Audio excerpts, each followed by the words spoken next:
سر و وضعیه. این آره. این مال خودمه. بعد اینجا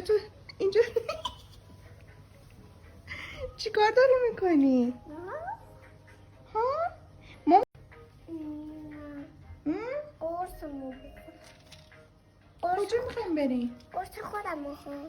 قرصتو میخوای بخوری؟ آره قرص. زردار بخورم چی میشه؟ زرد چی بخوری خانم؟ زرد مال خدا. قرص؟ تا روژتون چه قشنگه خانم. لباساتون چه شیکه. من میخوام خودم چرا عینک تو روی روسریت زدی؟ سری نزدم. ببینمه. آخ. کجا میری خانم؟ چرا؟ کجا میخوایم بریم؟ به من میگین کجا میخوایم بریم؟ نه چی؟ هم سگ مامان اون داشت گفت من سگ پسری هستم. سگ پسری هستم. بعدش من گفتیم بعد منم دختر کسلکی میشدم. خب پس این لباسی که داری الان مال کیه؟ مال منه. مال توه؟ درست بیار. مگه مال تو نیست؟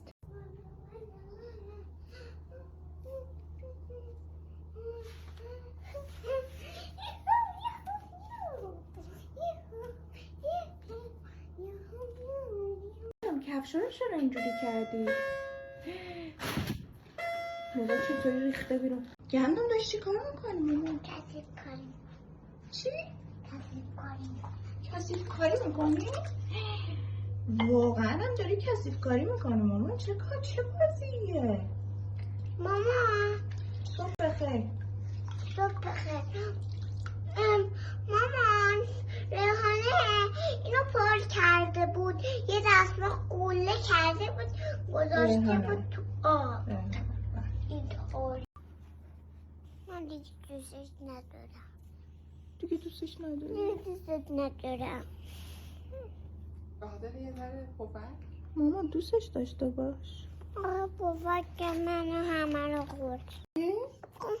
میخوام مامان از این استفاده کنم. نمیشه مامان از اون استفاده کنیم، مال ما نیست. مال کیه؟ این نایه.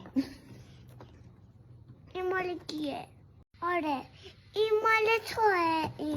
اینم مال منه.